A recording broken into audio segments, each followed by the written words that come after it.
Committee, we'll bring the meeting to order.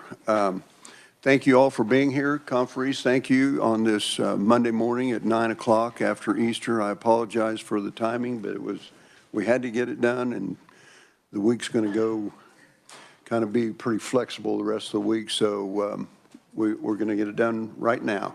So with that, we're going to consider the proposed gaming compact between the Iowa Tribe of Kansas and Nebraska.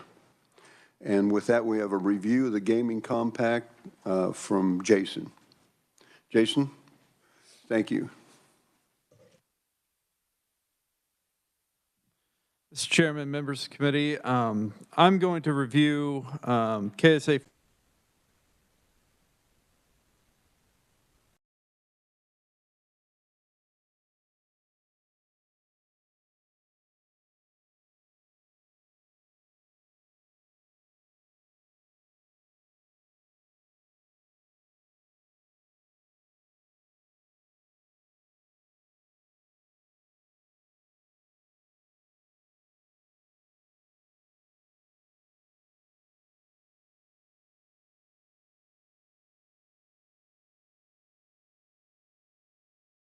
reviewed in a meeting by the Joint Committee.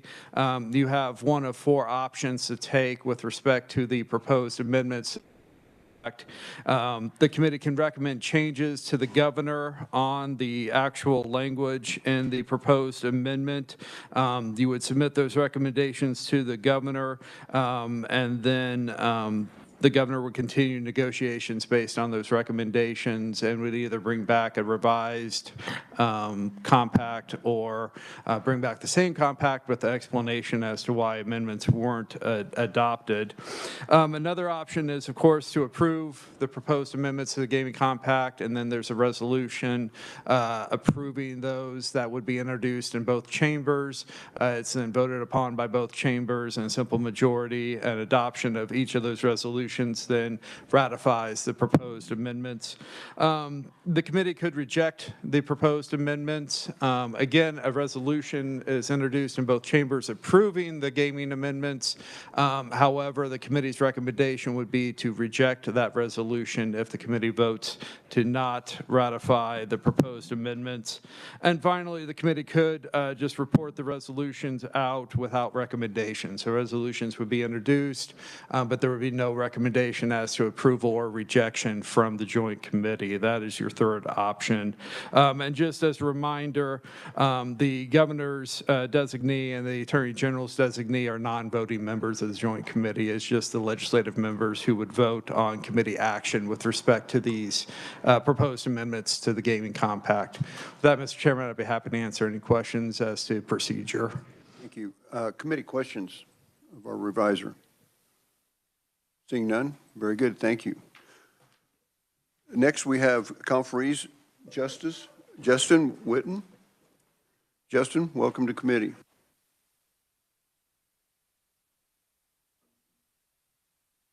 Thank you, and good morning, Chair Carpenter, Vice Chair Alley, and honorable members of the committee. I appreciate the opportunity to be here. My name is Justin Whitten. I'm Governor Kelly's chief counsel, and I was involved in the negotiation for this compact amendment between the Iowa Tribe of Kansas and Nebraska and the state of Kansas.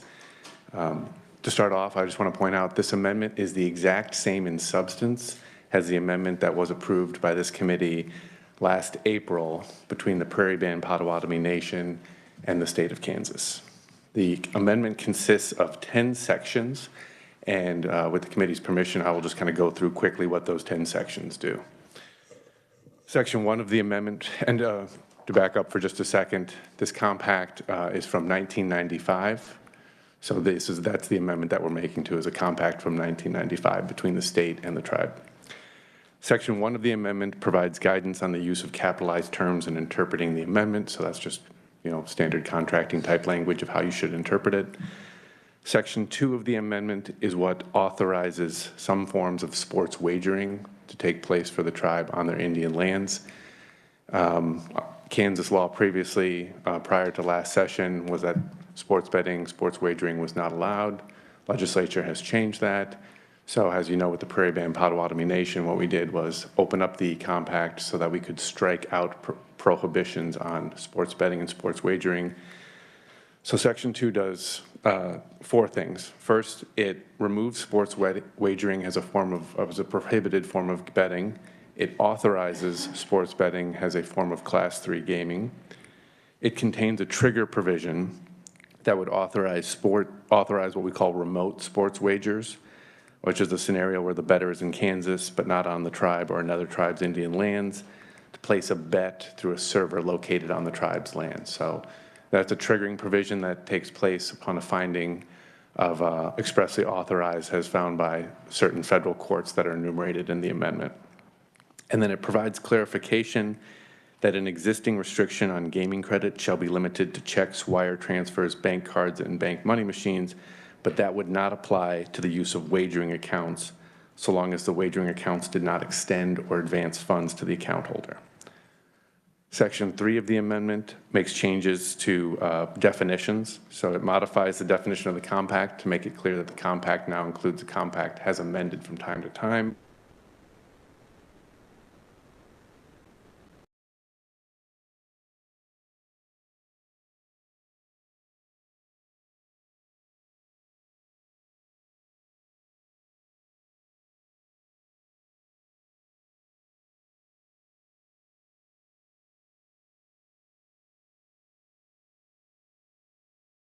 The regulation and operation of management of sports wagering in existing with the current compact process must at a minimum address some topics set forth in Appendix E. I don't want to get too technical, but Appendix B contains some things like a prohibition on sports wagering where a majority of the participants are less than 18 years of age. So we kind of called these throughout our negotiations like seed regulations as to like minimum standards that should be put in place for things like no betting on high school games. Section 5 of the amendment adopts Appendix E, which I believe you've been provided a copy of. Section 6 and 7 provide a narrowing of the conditions for denial or revocation of the gaming license. It modifies previous sections 21 and 22 of the compact to remove restrictions on a licensee or applicant for a license where the licensee or applicant has had their license suspended or limited in another jurisdiction. And then it modifies that, makes it more narrow so that it will only have their license denied, revoked, or suspended if the license has been canceled or revoked in another jurisdiction. That edit was actually suggested by the Kansas State Gaming Agency, and it's to help address a workforce issue with licensees being unable to get a license because their license might be limited or suspended by another tribe. So the idea there was to be a little bit more accommodating and provide greater license flexibility. Section 8 of the amendment removes a restriction on the alcohol sales, which had previously said no alcohol could be served between 2 a.m. and 9 a.m., and instead we just say alcohol sales shall be regulated pursuant to state law. My understanding is that that restriction is between 2 a.m. and 6 a.m. So we just remove a hard and fast restriction between 2 and 9 a.m. and say just make it consistent with state law. Section 9 of the amendment provides an update on where notice of the tribe should be sent. And Section 10 of the amendment incorporates dispute resolution and severability provisions of the compact to make them applicable to the amendment. I will say we've negotiated this amendment with Richard McGee, who is counsel for the Iowa tribe. I believe our negotiations have proceeded in good faith, and we are pleased to bring this amendment before the committee for consideration. So with that, I will stand at the appropriate time for any questions. That would be now. Any questions? Representative Tarwater. Thank you, Mr. Chairman. So when we make the change to state liquor laws, if we make further changes to state laws, they will automatically apply? That is my understanding. I believe of the language we use is sale, possession, and consumption of alcohol, which to be regulated pursuant to state law. So I can confer with tribal counsel for the tribe to see if they could concur in that assessment, but that's my understanding. Jason, any clarification on that? Okay, very good. Committee, further questions? Seeing none, Justin, thank you very much. Thank you. Next, we have Russ Bryan.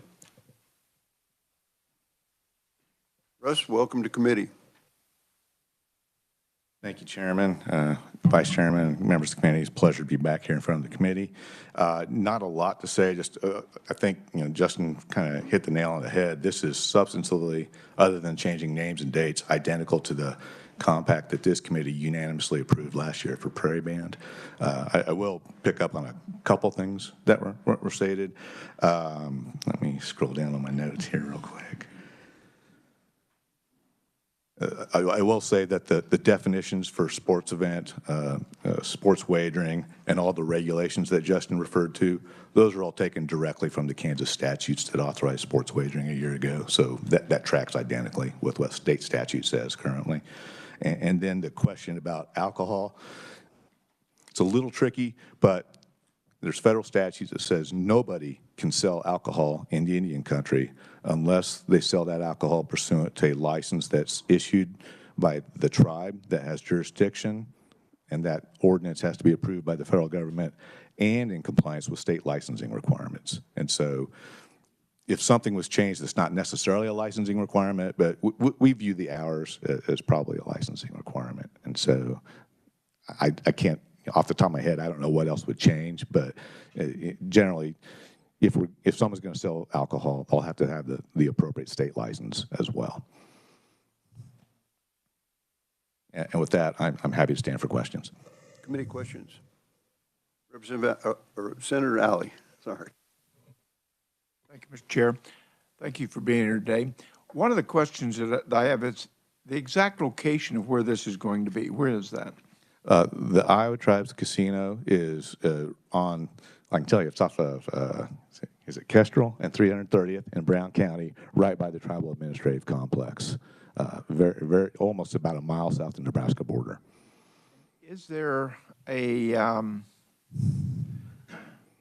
is there something that would regulate where this would be in relationship to other casinos? I mean, we're within, I don't know, are we within any distance for other casinos that would be regulated? Well, do you mean by regulated state-owned casinos or tribal casinos? Tribal casinos. I didn't know if there was any regulation that you couldn't have one tribal casino on one reservation. No such regulation. The 4 tribes who do have reservations in the state of Kansas all had compacts issued in the early 90s. All their gaming facilities are there. The 3 facilities are in Brown County, the Iowa Tribes, the Sac and Fox, and the Kickapoo, and then Prairie Band's facilities in Jackson County, just over by Mayetta. Last question. Sure. Is taxing. Mm-hmm. What is the tax on the casino itself? Sure. So it's against federal law for the state to tax casino revenues and operations. I think that's the simple answer. Any further questions? Senator Francisco. Thank you, Mr. Chair, and I probably should have asked this of Justin Whitten because he was explaining it. But when you talk about where you can place these bets, it's within the casino and that reservation. Other places in the state, do those include or not include other tribal facilities? They do not. That's expressly carved out of the amendment because that would be violating the rule that Tribe A does not own the gaming that's taking place on Tribe B's Indian lands. Only the tribe on the tribe's Indian lands can have sole control and operation of that gaming. Thank you. That's what I understood, but if people ask now, I can clarify. That's the geofencing that would take place, yeah. Committee, further questions?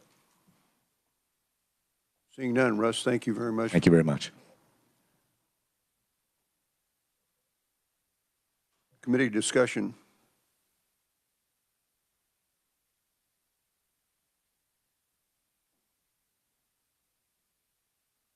I'd entertain a motion. Senator Alley. Thank you, Mr. Chair. Entertain a motion, we approve the request for gaming on the Iowa reservation. I have a motion and a second by Representative Hasswood. All in favor say aye. Aye. Opposed, same sign. Motion carries unanimously. Jason, do we have any other business? Very good. Thank you again for everybody showing up this morning on this Monday morning, and thank you, conferees. We're adjourned.